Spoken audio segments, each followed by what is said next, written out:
y Pedro de Verona, mártir de la ortodoxia. La relación con la pala pintada en su tiempo para el altar mayor resulta evidente, pero aquí la habilidad compositiva del pintor resulta aún mayor, dada la estrechez del corredor para poder apreciar la obra y tener perspectiva a la hora de mirarlo. Y la modernidad del fresco es desconcertante.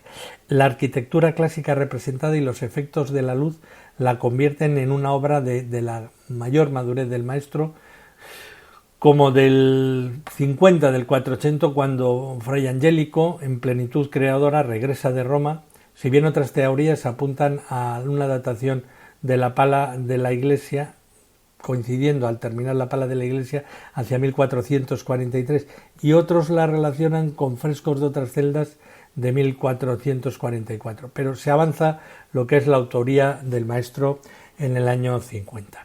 A continuación están las celdas de Savonarola, al final del corredor de novicios, y fueron usadas, eran vestuarios, y fueron usadas por Savonarola como oratorio, estudio y celda.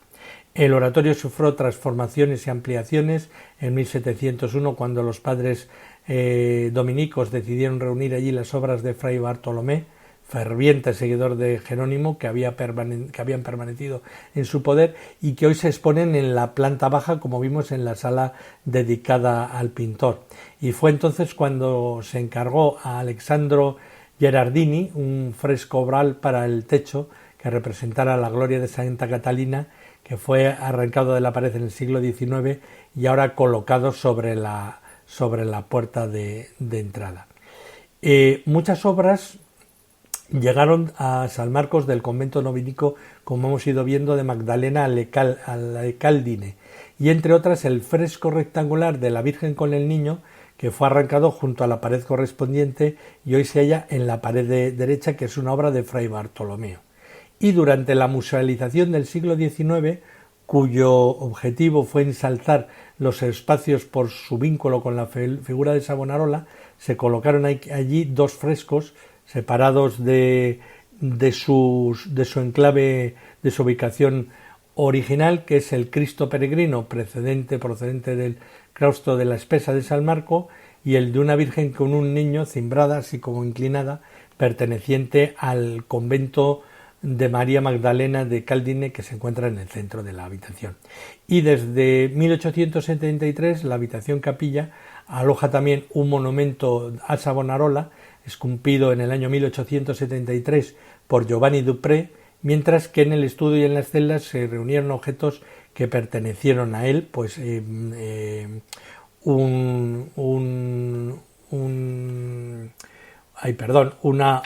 una de las cosas que llama mucho la atención es un crucifijo que era ante el que él oraba, parece ser que es de un anónimo veneciano recientemente restaurado y de autoría de Mayano, que era un gran escultor y un gran arquitecto, un gran representador de la crucifixión.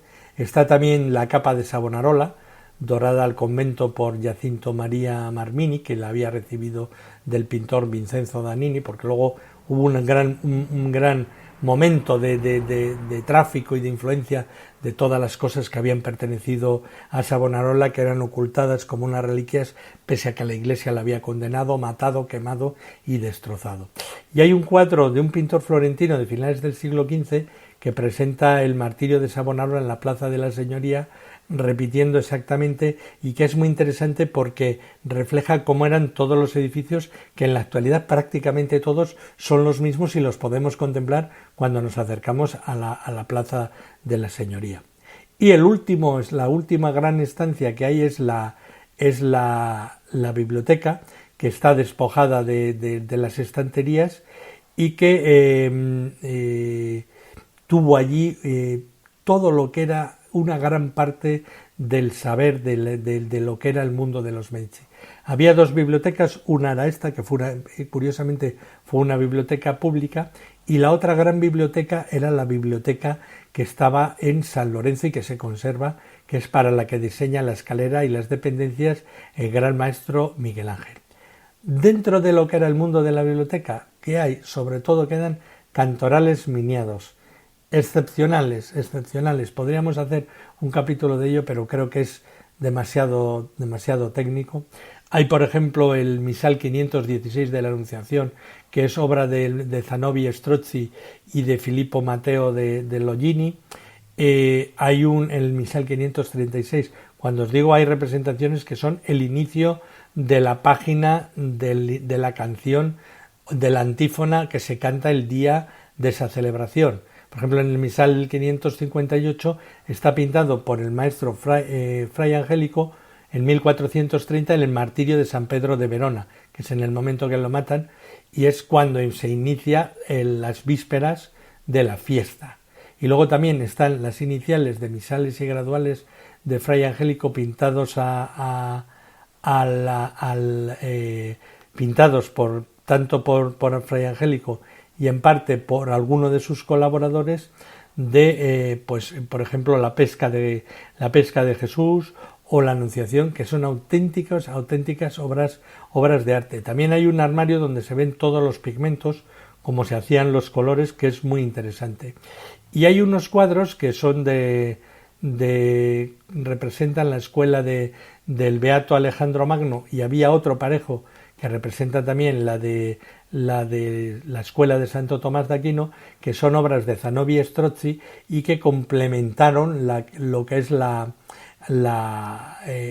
estética de la biblioteca. Luego también hay la sala griega, que era una especie como de estancia secreta o infierno, que estaba destinada a los libros prohibidos y fue realizada por encargo de Cosme Viejo y construida por Michelozzo también.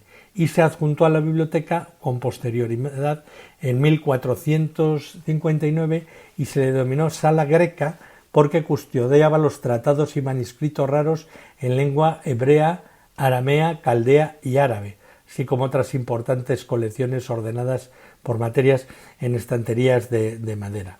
En el Settecento las estanterías fueron sustituidas por los armarios ahora existentes, que contienen numerosos códices miniados, algunos de los cuales son los que van rotando por las vitrinas de la biblioteca, y que posee además una excepcional colección de tarros de farmacia procedente de la antigua especiería del convento, con cerámica del siglo XVI, de la denominada manufactura de Montelupo. Y el espléndido techo del 400 fue realizado con madera, imitando a mármol, y con decoración polícroma, y está realizada en colores verde, rojo y blanco, recordado simbólicamente al escudo de los Medici.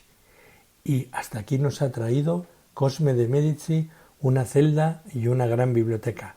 Y con esto cerramos los episodios dedicados a San Marco de Florencia, o San Marco de Firenze, para nosotros San Marcos de Florencia. Una gran iglesia, un gran convento, un gran claustro y sobre todo una excepcional presencia de Fray Angélico. Un enclave en Florencia sin el cual es muy difícil entender quién fue este magnífico autor. Esto es Historia con Sentido. Yo soy Juan Carlos González y encantado de poderos acercar una parte de la historia.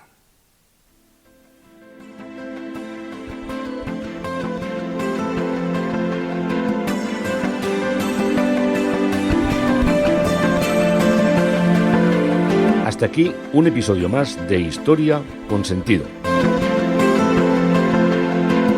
El podcast que te habla de historias de la historia, sucesos, eventos, como si el ayer fuera hoy. Síguenos a través de iTunes, Spreaker o iVoox. Contacta con nosotros por correo electrónico escribiendo a podcast@historiaconsentido.com. Nuestra web www.historiaconsentido.com.